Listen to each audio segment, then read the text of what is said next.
Hey everyone, in this video let's see how we can create a running total in Excel.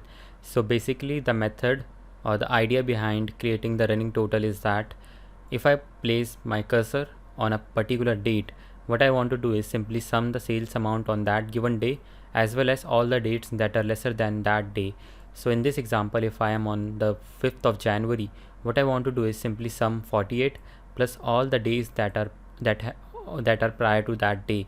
So if I select all these values, you will see that Excel reports 225 at the as a grand total at the bottom row, and that is exactly the same amount that we see in the cells that are adjacent to cell C7.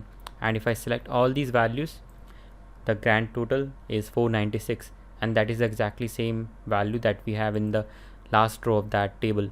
So let's see how we can create the running total ourselves, and for that let's move to the next sheet.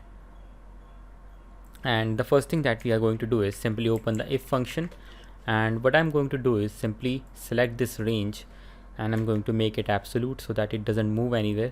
And then I'm going to do a boolean operation, and I want to check if any date in this range is less than or equal to the date that is in the current row, and that is the date in the cell B3.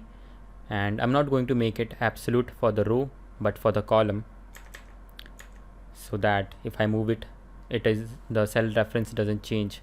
And if that is true, what I want is I want to return the sales amount. So that for that I have to select this range reference and I'm going to make it absolute, and let's close it.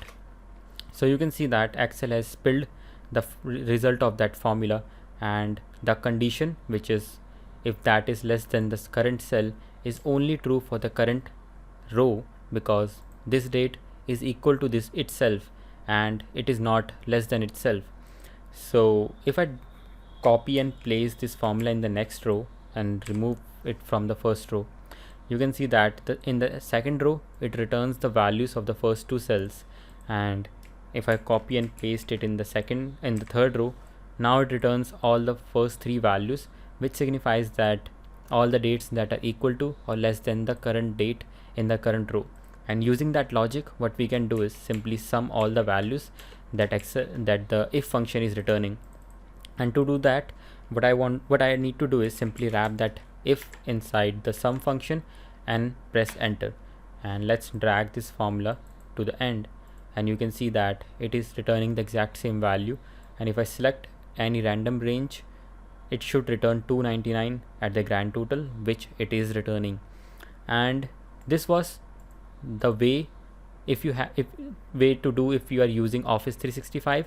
But if you are in any older version of Excel which do not support dynamic array functions or the new calculation engine, what you need to do is simply press Ctrl Shift Enter, and then Excel will wrap our code inside curly braces. And if I drag this formula, you can see that nothing changes and it works as expected. And now let's see another way of doing the same exact calculation but by using a different function. So I can use sum product, and what I can do is simply open a bracket, and what I need to do is simply select this range, press F4 to make sure that the range reference is absolute, and then again I'm going to do a boolean operation and simply check that if any date is less than the current date. Let's make the column absolute, and if that is true, what I want to do is simply multiply that range by the range reference of sales amount. And if I close that, and let's enter the formula so that we can visualize the result, and if I drag that formula downwards, you can see that we get the exact same running total for the column E as we have seen in column D. And let's evaluate this formula to see what is actually happening. Now I'm recording using the Camtasia, so I cannot press F9, otherwise it will stop the recording. So what I need to do is simply go to the formulas tab and then just check the evaluate formula option. So if I click on evaluate, you will see that the first argument of the sum product is now converted into date, and then you can see that from here till here inside the curly braces are all the dates in the column B. And then we have the less than equal to operator, which is simply checking that if any date is less than the current date, and then we are multiplying with the sales amount. If I press evaluate once again, it returns true false combination. So only the first value is true, that's why we are getting 69 here. And if I evaluate once again, now what the Excel is doing is it is starting to evaluate the sales amount range reference. And let's press evaluate once again, and then what it did is it simply multiplied the range reference or the array of sales with the array that we returned from the date column. So 69 was multiplied by true, which become 69, but the rest of the values were actually false, and false is actually equal to 0. That's why when 11 was multiplied by 0, it became 0 and all the values as well. So at the end we get an array which consists of 690000 for all the other rows, and then what sum product will do is it will simply sum all the values, and if I click evaluate we get our 69 value. And let's do the same operation for any other cell as well.